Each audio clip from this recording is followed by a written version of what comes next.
Orientador: Alexandre Fidelis. Integrantes: Gabriele Monteiro Santos, Giovana de Almeida Bonfim Braz, Hilary Barros Secom, Raíssa Oliveira Rosário.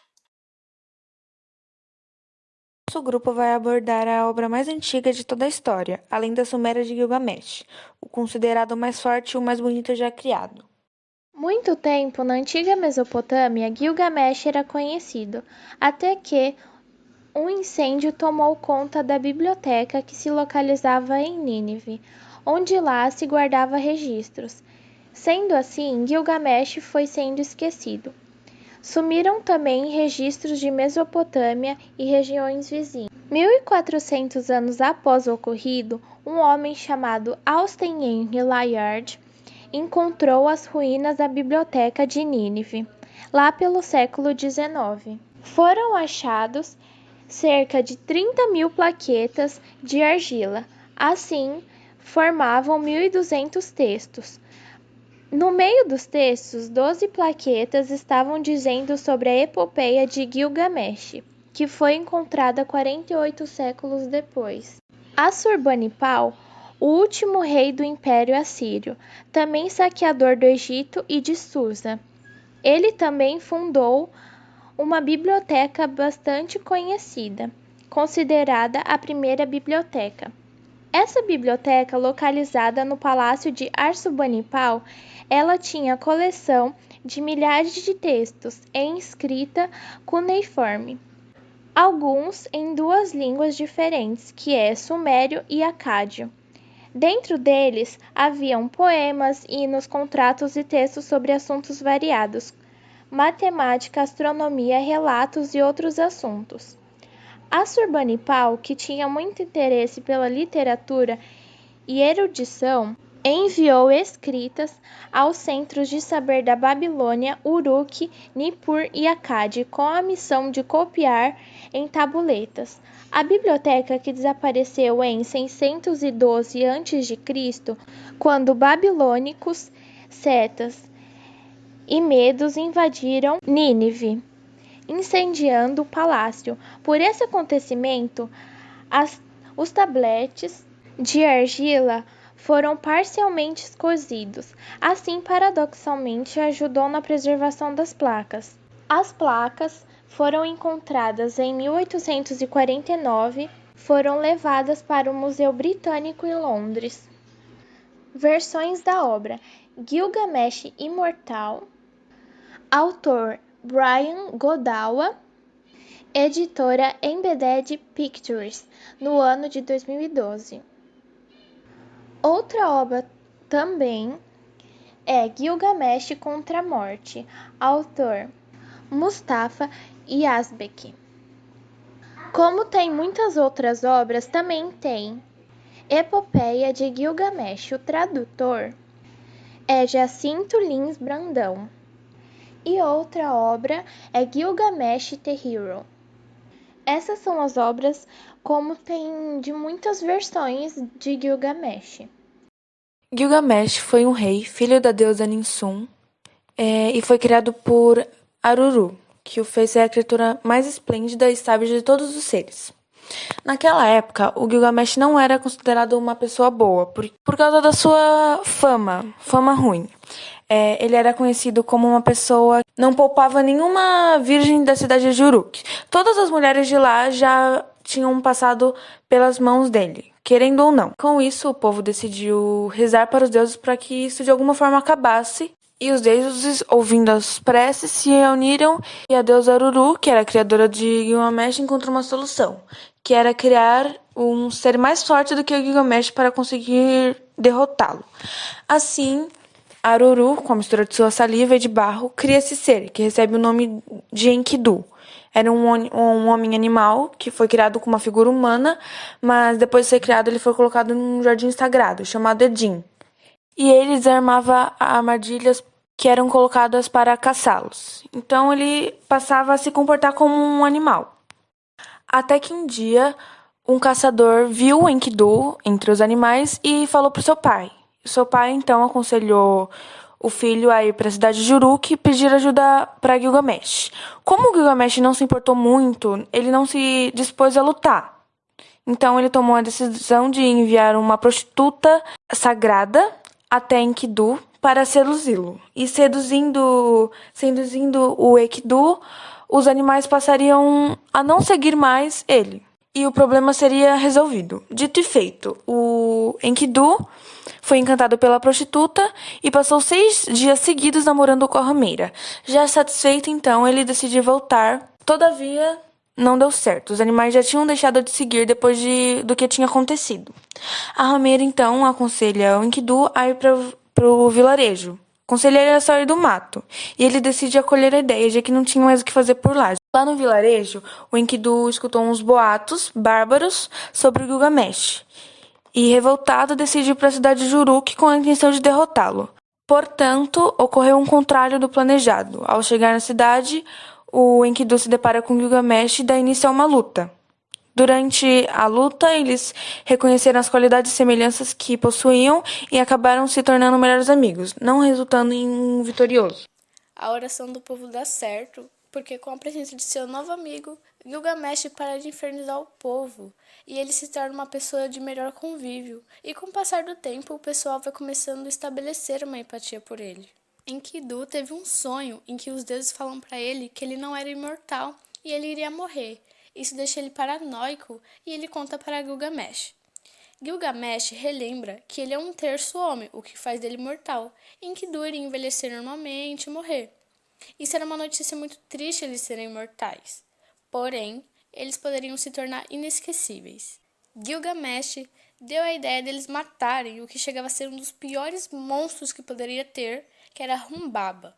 Era um guardião da floresta sagrada dos cedros. Ele era muito habilidoso.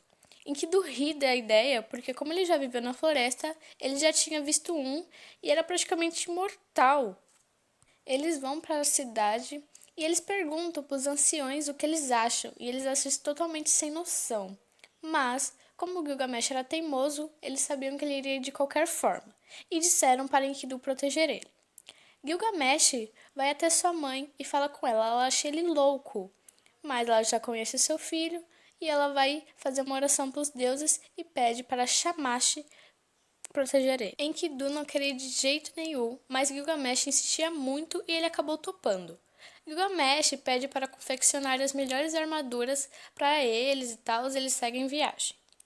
Depois de andar muito, eles encontram o portão sagrado, que é a entrada de onde haveria esse guardião. Enkidu estava com muito medo e arruma uma desculpa e amarela, dizendo: "Vai lá, Gilgamesh, e luta, que eu vou dizer para sua mãe que você morreu como um verdadeiro herói lutando." Mas Gilgamesh o convence ele a enfrentar Humbaba e eles seguem em frente.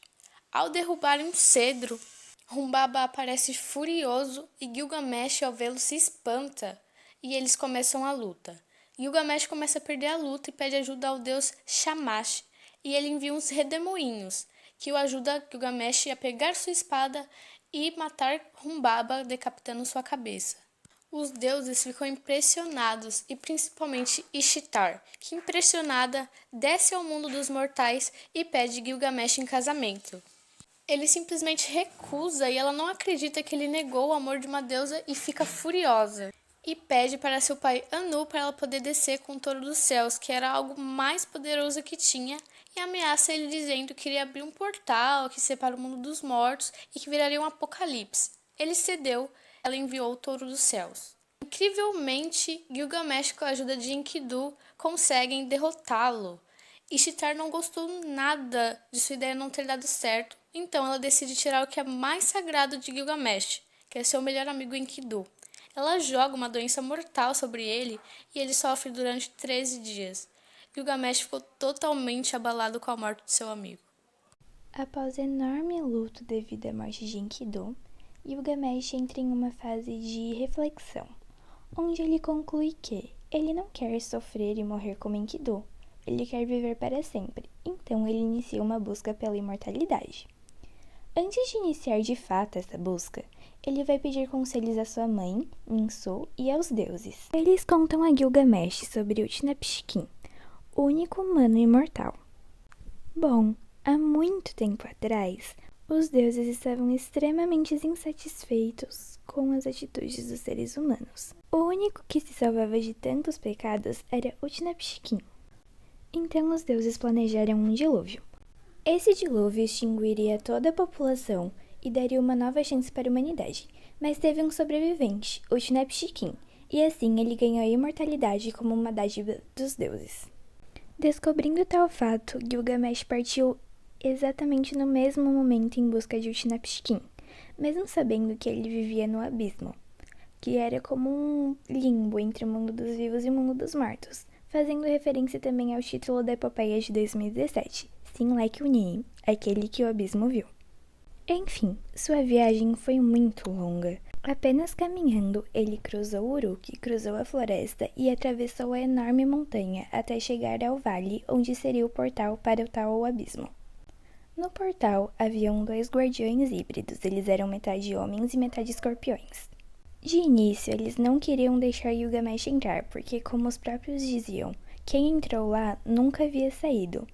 Mas de qualquer jeito, Gilgamesh acabou entrando. Ele afirmou que morreria de qualquer jeito, então que fosse tentando. Bom, para chegar de fato no abismo, ele precisava atravessar uma caverna, só que ninguém nunca havia conseguido atravessar aquela caverna. Ele andou cerca de 30 quilômetros adentro, e não via nada, era um breu. Andou mais 30 quilômetros, olhou para trás e continuava tudo preto, e para frente também. Andou mais 30 quilômetros e ele começou a ver um ponto de luz.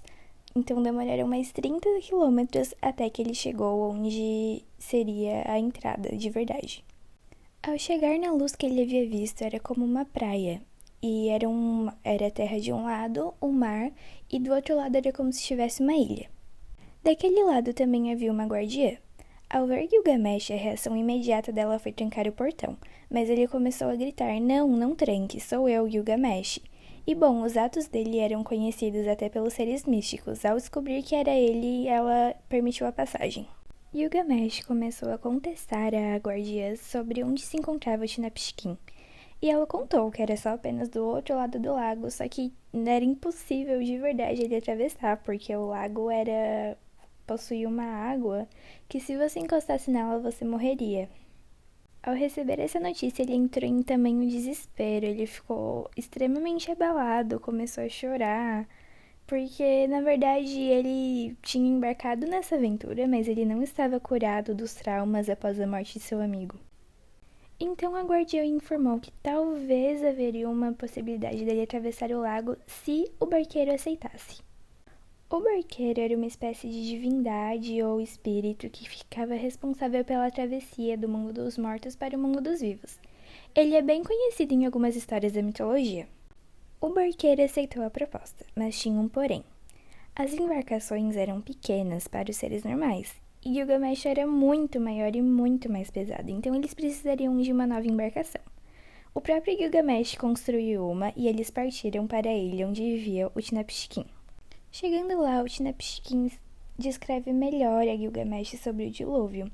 E esse dilúvio ele é muito parecido com a história bíblica de Noé. Podemos associar Utnapishtim com Noé, o dilúvio, os deuses como Deus e os pecados. Então é tudo muito interligado. Por isso que falam que Gilgamesh foi grande inspiração para a Bíblia.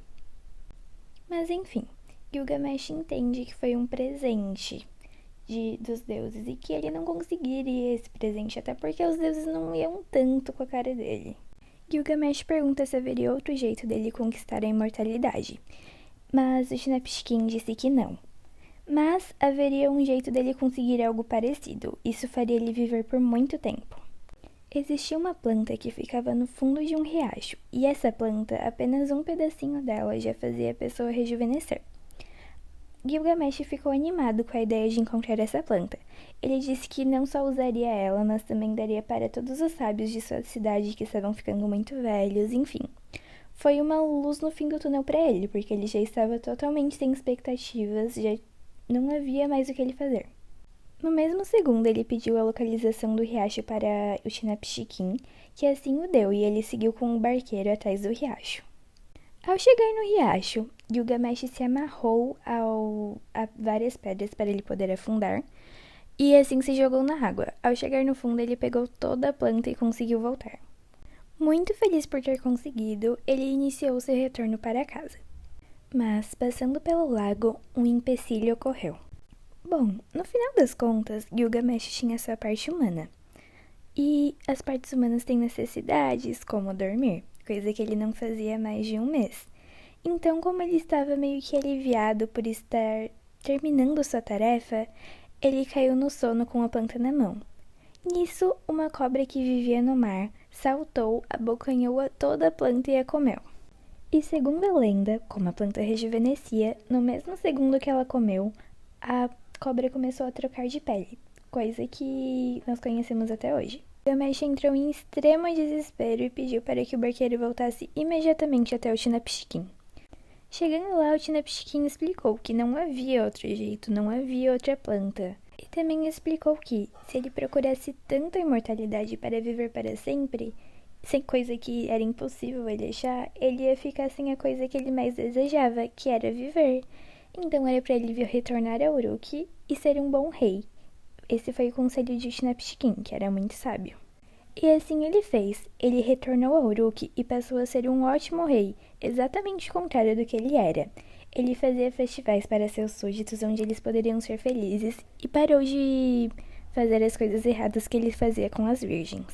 A lenda também diz que, ao voltar a Uruk, ele mesmo que começou a escrever suas histórias na tábuas, e ele que seria o autor da história, mas isso não é um fato confirmado.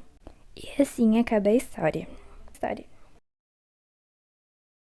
As histórias em quadrinhos do personagem Gilgamesh foram publicadas aqui no Brasil pela editora Globo em 1990, e o gênero era ficção científica, com o roteiro de Jim Stalin, e foi publicado em 4 edições. A primeira foi Admirável Mundo Louco, a segunda, A Sombra da Noite, a terceira, Crepúsculo de Sangue, e a quarta e última, Tanto por Nada. No ano seguinte, licenciado pela DC Comics, lançaram a minissérie Gilgamesh 2 completa com 196 páginas, com a edição encadernada. Forgaruan, também conhecido como Gilgamesh, é um super-herói fictício que aparece nos quadrinhos americanos publicado pela Marvel Comics. Ele apareceu pela primeira vez em O Eterno em julho de 1977 e foi criado por Jack. Ele é um membro da raça oculta quase imortal conhecida como os Eternos. Ele também era um membro dos Vingadores. Quando os membros dos Vingadores foram praticamente esvaziando, o Esquecido se juntou a eles por um tempo. Ele se renomeou Gilgamesh, vestindo uma roupa que lembrava a pele do touro do céu, e foi trabalhar como caçador de monstros. Don Lee, ator coreano-americano, interpreta Gilgamesh no universo, estreando em Os Eternos em 2021. Também conhecido como Fate Zero, esse anime é uma light novel japonesa produzida pelos estúdios Ufotable. Bom, ele está disponível no catálogo da Netflix, e os personagens que aparecem nele são Gilgamesh, Ishtar e Enkidu. O interessante é que Enkidu é retratada como uma mulher, reforçando a ideia ainda mais de que Gilgamesh e Enkidu teriam relações amorosas. A última referência é sobre a série de jogos Final Fantasy, onde existe o monstro Umbamba Mistant, ou também conhecido como Fumbamba. Ele faz referência, obviamente, ao monstro Umbamba, da epopeia, e esse monstro é recorrente em várias edições dos jogos. Concluímos que o nosso seminário sobre a epopeia de Gilgamesh não é apenas um artefato arqueológico, mas também uma história que traz um grande legado. Ao decorrer da história, é interessante ver o amadurecimento de Gilgamesh. E com a conclusão do primeiro seminário, vimos a importância que ele tem, porque ele agrega muito nos nossos conhecimentos literários.